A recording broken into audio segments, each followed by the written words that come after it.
Bismillahirrahmanirrahim. So today we will cover this lecture number 7, which is owning and operating cost of construction equipment. So let me start this. Like we have two parts. The first part is owning, यानी कि किसी चीज़ को own करना, and the other part is operating. So owning cost अलग से and operating cost अलग से.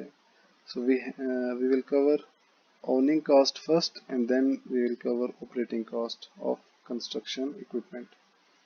So let us start without any further delay. So owning cost, it is made up of the following cost. The first one is investment cost, then we have depreciation cost, and then we have major repair cost. Owning cost of, अच्छा lecture जो हमारा है that is cost of construction equipment, ठीक है। यानी कि किस construction equipment में अब हमें पता है, हमने पूरा एक लेक्चर पढ़ा है जिस तरह एक्सकेवेटर्स हैं, बुलडोजर्स हैं, क्रेन्स हैं और एंड सो ऑन, ठीक है, पेवर्स हैं। तो अब अगर कोई बड़ी फर्म है, वो अगर किसी एक कंस्ट्रक्शन इक्विपमेंट को या किसी क्रेन को, किसी एक्सकेवेटर को अगर वो परचेज करना चाह रही है, अपनी खरीदना चाह रही है, तो उसे कहेंगे हम ओनिंग कॉस्ट, ओन करना किसी चीज़ को, ठीक है। This is owning cost. तो अब ओनिंग कॉस्ट में इन्वेस्टमेंट कॉस्ट, डेप्रिसिएशन कॉस्ट और मेजर रिपेयर कॉस्ट, ये तीन कॉस्ट्स हैं। So let us discuss them one by one. So the first one is investment cost.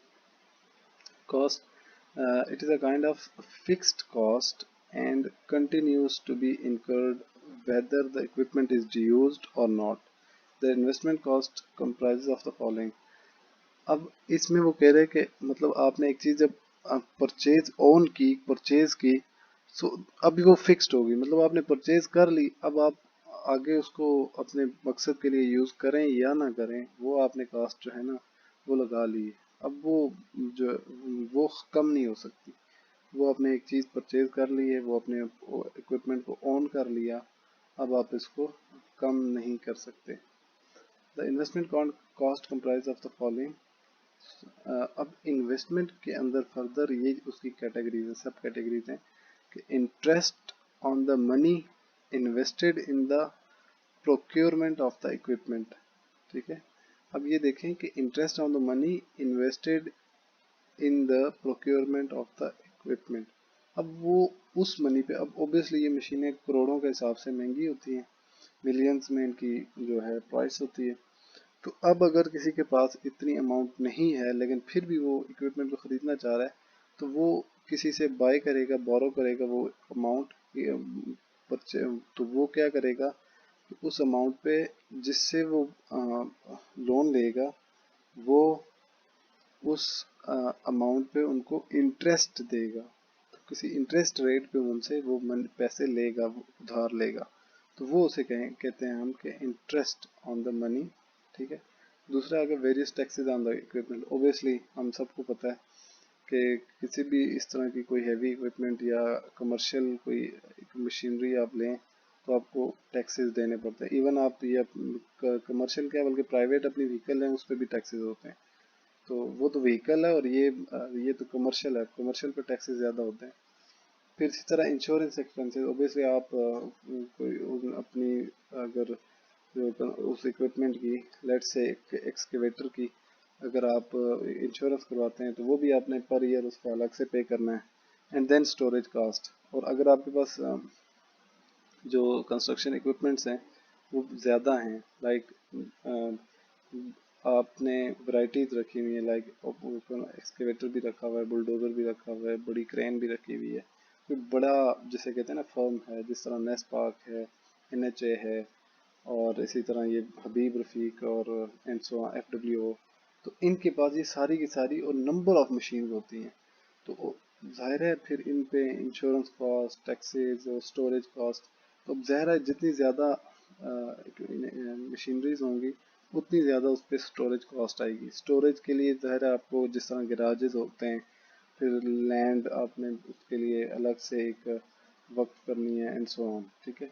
तो so this was all about investment cost. अब investment में further अगर हम देखें, so we have investment costs are taken as about 10 to 15% of the total cost of equipment। तो ये जो equipment की टोटल कॉस्ट है उसके 10 to 15% जो है ना इन्वेस्टमेंट कॉस्ट होती है, ठीक है। The total cost comprise of the following. Total cost जो है वो उसका ये उसका ब्रेकअप है, ठीक है। एक आ गई जी फ्री ऑन बोर्ड। अच्छा, इन्वेस्टमेंट कॉस्ट में वो कह रहा है कि वो इन्वेस्टमेंट कॉस्ट 10 से 15% है, लेकिन जो टोटल कॉस्ट है वो ये है, वो इन सब से सबका कॉम्बिनेशन है। फ्री ऑन बोर्ड FOB इसे भी कहते हैं, और price of the equipment with all attachments accessories.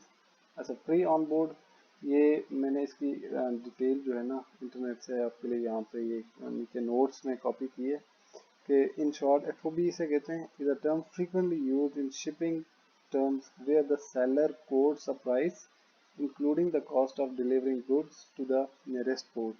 The buyer bears all the shipping expenses and is responsible to get the product from that port to its final destination. Like मैं अगर आपको ये बताऊँ, फ्री ऑन बोर्ड प्राइस वो होती है कि अब लेट सपोज मैंने बाहर से कोई चीज़ अगर परचेज करनी है या इवन पाकिस्तान के अंदर से भी अगर करनी है कंट्री से, तो मैं बाहर से अगर इसी मशीनरी कोई एक्सकेवेटर लेट से मंगवाना है, तो मैं एक तो एक्सकेवेटर की अपनी प्राइस जो उस जगह की प्राइस है, उस जगह पे जो प्राइस होगी एक वो, और दूसरा अगर लेट से मैं चाइना से या आसपास किसी कंट्री से या जापान से या किसी भी कंट्री से मैं मंगवा रहा हूँ, तो तो चाइना से यहाँ मुझे नियरेस्ट जो पोर्ट पड़ रहा है वो कराची है या गवादर है जो भी है, तो मैं कराची या गवादर पोर्ट तक जो ट्रैवलिंग चार्जेस हैं, जो जो डिलीवर करने के चार्जेस हैं, पोर्ट पे शिपमेंट के चार्जेस हैं, वो वो चार्जेस को इंक्लूड करके उसे हम कहते हैं कि फ्री ऑन बोर्ड चार्जेस। और इसमें ये होता ही है कि अब जो जिससे आप परचेज कर रहे हैं वो आपको मशीन की प्राइस या एक्सकेवेटर की प्राइस प्लस जो है शिपिंग कॉस्ट या डिलीवरिंग प्राइस, ये दोनों इंक्लूड करके वो आपको चार्ज करेगा और वो आपको भेज देगा। बाकी फिर पोर्ट से आगे रिसीव करना, और फिर पोर्ट से अगर लेट सपोज आपका प्रोजेक्ट इस्लामाबाद में है, लाहौर में है, मुल्तान में है, जहाँ भी है, तो आपने फिर कराची या उस पोर्ट से फिर आगे फर्दर खुद ही उसको जो है ना लेके जाना है, और वो चार्जेस फिर अलग से होंगे। फिर पोर्ट पे बाकी सारे जिस तरह कस्टम ड्यूटीज होती हैं क्लियर करना होता है, जो टैक्सेस हम कहते हैं जिसे, वो पे करना होता है, ठीक है। फिर आ गया insurance and freight charges. Insurance का तो सबको पता है, फ्रेट होता है मूव करवाने के चार्जेस, यानी कि जो पोर्ट से दोबारा जिस अपनी जगह पे आप लेके जाना चाह रहे हैं उस एक्सकेवेटर को या उस मशीन को या किसी भी कंस्ट्रक्शन इक्विपमेंट को, तो वो उसके हो गए फ्रेट चार्जेस, ठीक है। एक्सपेंसेस ऑन अनलोडिंग, जाहिर है लोडिंग के भी इवन होंगे, अनलोडिंग के भी होंगे। क्लियरेंस एंड कस्टम ड्यूटी ये मैं ऑलरेडी बता चुका हूँ। फिर cost of transportation to the job site including loading and unloading, ये भी मैं बता चुका हूँ। फिर कमीशनिंग चार्जेस। अच्छा, कमीशनिंग चार्जेस होते हैं कि it's 0.6 to 1.8% of the overall construction cost of the project, तो इससे हम कहते हैं कि कमीशनिंग चार्जेस हैं।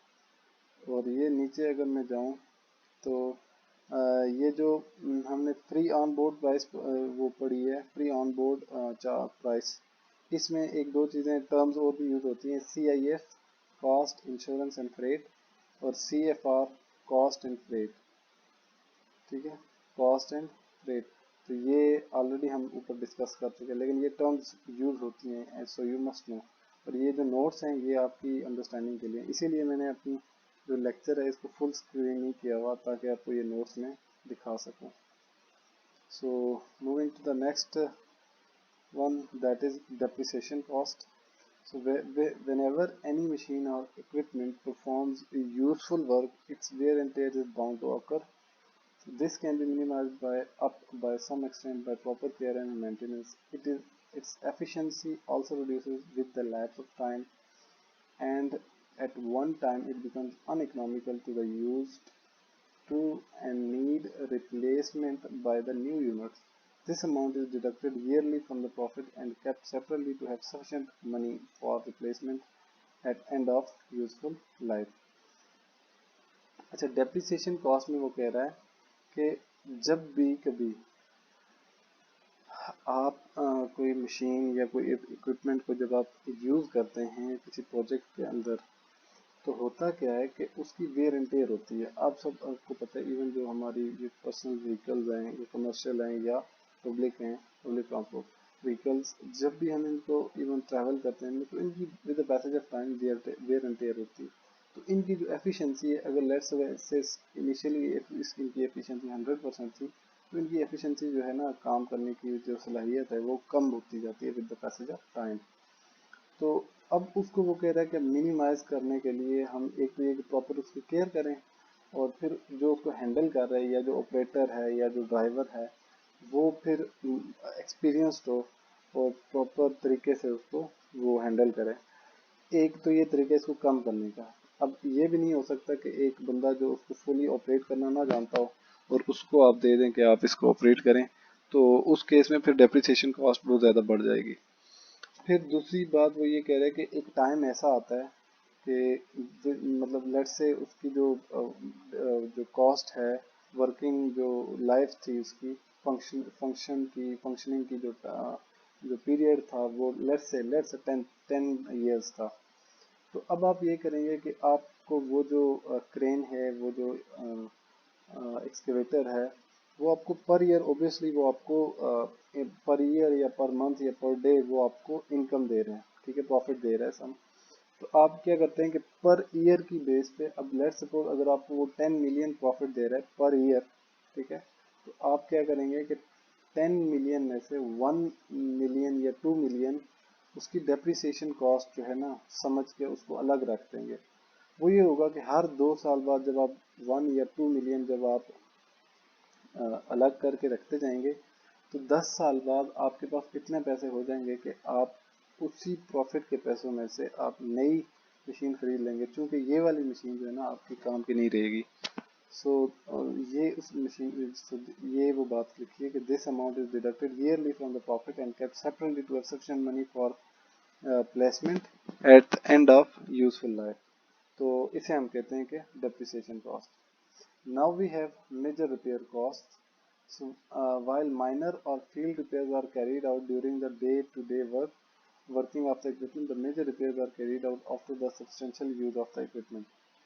तो अब वो कह रहे हैं कि मेजर रिपेयर में ये होता है, एक तो माइनर रिपेयर होते हैं ना, कि उधर ही कोई छोटी मोटी खराबी आ गई, आपने उधर ही ऑन साइट उसको किसी ऑपरेटर को या किसी मैकेनिक को बुला के उसको ठीक कर लिया। लेकिन अगर मेजर रिपेयर में कोई हैवी मेंटेनेंस चाहिए हो या बहुत बड़ी खराबी हो गई हो, तो फिर आप उसको प्रॉपर, जिसे कहते हैं कि वर्कशॉप पे या वहाँ पे ले जाके उसको ठीक करवाते हैं। सो मेजर रिपेयर में आप क्या करते हैं कि इसको major repairs or the replacement of major parts of the equipment because of excessive was through a long period of use. Since these repairs requires a heavy amount of expenditure, they are met from the major repair fund. अब आप एक major repair fund जो है ना उसके लिए उसी के प्रॉफिट में से अलग करते हैं और उसको यूज करते हैं बाद में जब उसकी मेजर रिपेयर चाहिए हो।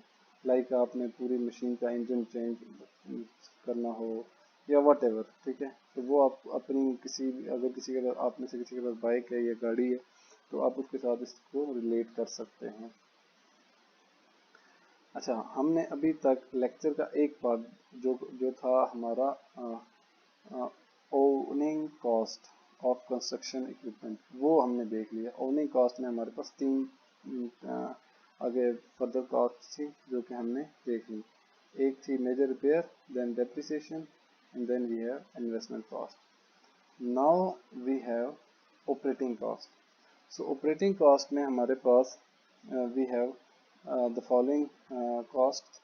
The first one is operating, मतलब ओन कर लिया आपने कोई मशीन, अब आपने उसको ऑपरेट करना है। तो ऑपरेट करते वक्त, ऑपरेशन में से कहते हैं, ऑपरेट करते वक्त उसकी जो कॉस्ट आएंगी, लाइक आपने कोई गाड़ी, कोई बाइक या कुछ भी खरीद ली, अब आपने जब आप उसको चलाएंगे ऑब्वियसली, तो उसमें होगा ये कि एक तो चलाने के पे उस पर कॉस्ट आएगी, लाइक अगर मैं आपको एग्जांपल दूं, आप सबसे पहले आप उसकी फ्यूलिंग करेंगे, फिर उसके बाद आप उसको जैसे हम कहते हैं ऑयल वगैरह चेंज करते हैं, लुब्रिकेंट्स, फिर with the passage of time यानी कि 1 2 या 3 महीने बाद आप उसकी मेंटेनेंस के लिए या ट्यूनिंग जिसे हम कहते हैं वो करते हैं।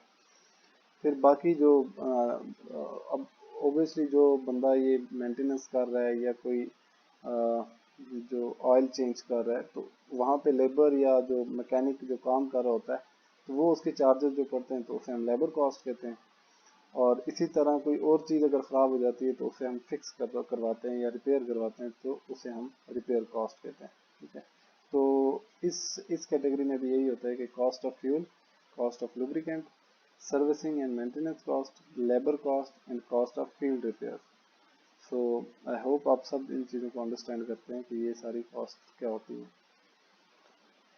Then we have cost of fuel. अच्छा, ये जो पीछे हमने वन बाय वन देखी हैं, अब ये जो नंबर ऑफ कॉस्ट देखी हैं, इनमें अब हम इनको वन बाय वन डिस्कस करते हैं कि कॉस्ट ऑफ फ्यूल को अलग से, कॉस्ट ऑफ लुब्रिकेंट को अलग से, सर्विसिंग मेंटेनेंस अलग से, labour, cost of field repair. So first one is cost of fuel.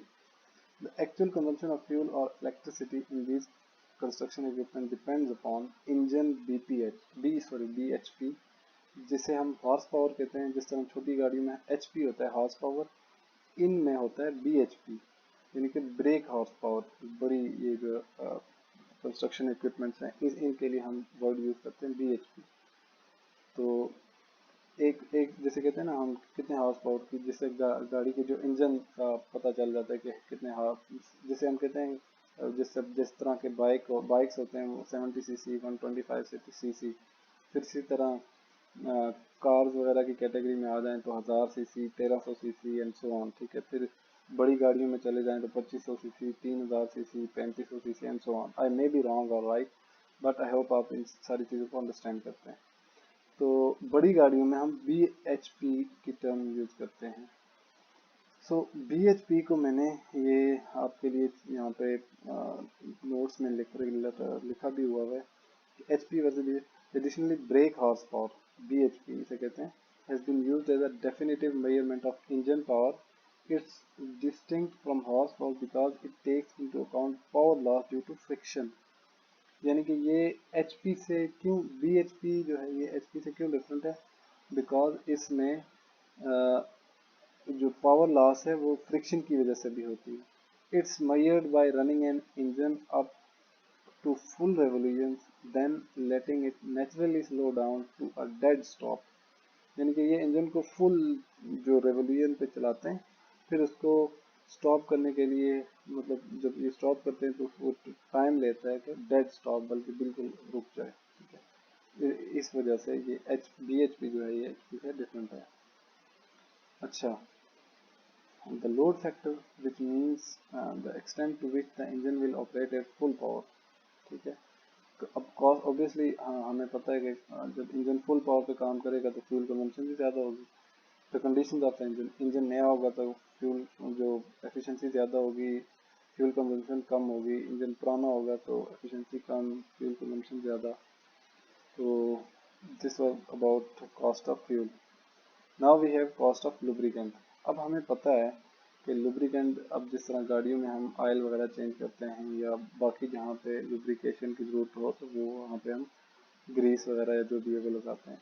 तो इन गाड़ियों में भी ओबियसली या इन मशीन्स में भी हमें ये चीज़ engine oil, air filter oil, transmission oil, hydraulic oil, grease oil, ये सारी की सारी हमें चेंज करनी पड़ती हैं wherever they are needed and whenever they are needed. ठीक है, हाँ, ये करते क्यों हैं हम, ये ऑयल्स वगैरह क्यों डालते हैं, ताकि इंजन के अंदर जो एक तो पुराना ऑयल है वो तो थिन हो जाता है, तो उससे फिर इंजन में जो अंदर आपके लिए फ्रिक्शन बहुत ज़्यादा होती है, हीट ज़्यादा जनरेट होती है। जब हम ये नया ऑयल डालते हैं इससे थिक होता है और इससे जो आप कह लें कि जो फ्रिक्शन है वो कम जनरेट होती है और इसी तरह लाइक वाइज हीट भी कम जनरेट होती है। तो जो है ना जो इंजन है या जो ओवरऑल इक्विपमेंट है या मशीन है वो परफॉर्मेंस या फंक्शनिंग अच्छी करती है। Then we have servicing and maintenance cost. So regular servicing and maintenance of each equipment is very essential in order to have the equipment in reliable and perfect conditioning of working. This cost include, अच्छा पीछे जो मैंने बातें की कि हम servicing करवाते हैं जिसे वो ट्यूनिंग मेंटेनेंस में, फिर इसी तरह ऑब्वियसली ये जो हमारी हम ऑयल चेंज करवाते हैं ये भी सारी उसी उसी कैटेगरी में आ जाती हैं। बट द डिफरेंस इज कि पीछे जो हमने कॉस्ट ऑफ लुब्रिकेंट्स पढ़ा इसमें हमने सिर्फ कॉस्ट को देखा है, जो ऑयल ऑयल की ही प्राइस को देखी है। अब मेंटेनेंस के अंदर ऑयल की प्राइस तो अलग से होगी, लेकिन यहाँ पे जो ऑयल चेंज करने के जो सर्विस चार्जेस हैं वो अलग से हैं। तो ये यहाँ पे वो सर्विसिंग और मेंटेनेंस कॉस्ट जो है वो काउंट होगी। चेंज ऑफ लुब्रिकेंट, ठीक है। अब चेंज जो हम लुब्रिकेंट पीछे हमने सारे देख लिए कि कौन कौन से होते हैं, इंजन ऑयल, जो भी बाकी ऑयल जो है, air filter, transmission oil, hydraulic oil, ये सारे चेंज करने के लिए जो कॉस्ट आएगी वो सर्विसिंग में आएगी। फिर इसी तरह checking and servicing of fuel and lubricant system including change of filter elements, ठीक है, ये हम देख चुके हैं। Care of tyres and tubes, care of battery and electrical system, cleaning of the equipment and similar work.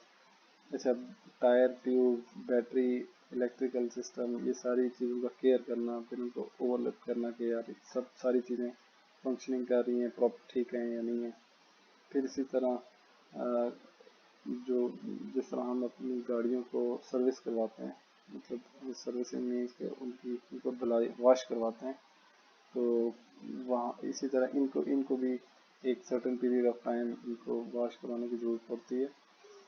Then salary of staff engaged on maintenance and servicing, obviously जो staff इसमें हम इंगेज करते हैं मेंटेनेंस में और servicing में, तो उनको भी हम प्रॉपर सैलरीज देते हैं। तो ये सर्विसिंग और मेंटेनेंस कॉस्ट है। And now we have labour cost. It is an important element of operating cost and contributing a major part of it. Labor cost element include the salaries of operating and helpers engaged on equipment. अच्छा, labour cost में अब ये अलग से हम क्यों पढ़ रहे हैं, क्योंकि लेबर कॉस्ट में अब काफ़ी सारी चीज़ें आ जाती हैं। एक जो सर्विसिंग और मेंटेनेंस में हमने वो लगाई है लेबर, वो दूसरी जो इस इक्विपमेंट को या इस मशीन को या इस एक्सकेवेटर को जो ऑपरेट कर रही है वो भी लेबर है। फिर इसी तरह जो भी जिस भी लेवल पे इस प्रोजेक्ट के साथ, इस कंस्ट्रक्शन प्रोजेक्ट के साथ और इस मशीन के साथ लिंक्ड है, वो सारी इसके अंदर आ रही है। तो वो आ गई जी लेबर कॉस्ट हमारी।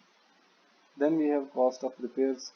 This is the cost occurred incurred on minor repairs which are, जब पीछे मैंने बात की एक हमने मेजर रिपेयर्स पढ़े थे, यहाँ ये माइनर रिपेयर्स वो हैं कि जो आप काम करते करते ना अचानक से ही कोई छोटा मोटा मसला आ गया, तो वो आप फिर ऑन साइट किसी मैकेनिक को या जो भी आपने लेबर रखी हुई है, ओबियसली वो टेक्निकल पर्सन होते हैं, तो आप उनको बुला के तो वो अपनी कॉस्ट जो है वो जो मशीन है वो उसको फिक्स करवाते हैं, तो उसे हम कहते हैं कि cost of field labour. Field का नाम यूज हुआ, ठीक है। तो this is the cost incurred on minor repairs which are carried out on the side of और इन फील्ड वर्कशॉप्स। फील्ड के अंदर आपने छोटी मोटी वर्कशॉप बनाई जाती है। These include replacement of minor parts such as fan belts, filters, bearings, wire ropes, etc. and other adjustment required to be carried out during normal working of the equipment. तो ये जो छोटी मोटी कास्ट हैं जो कि हमने देख ली कि फैन बेल्ट को रिपेयर मतलब चेंज करवाना या रिपेयर करना, फिल्टर्स को चेंज करना, इस तरह बेयरिंग्स को, फिर इस तरह वायर रोप्स को, so all these comes under the category of cost of repair. So for today that's it. So inshallah next time we will cover another topic, and अगर इसमें किसी को कोई क्वेश्चन हो so we will discuss it in our live session, और बाकी आप WhatsApp group में भी मुझसे पूछ सकते हैं। तो थैंक यू, अल्लाह हाफिज़।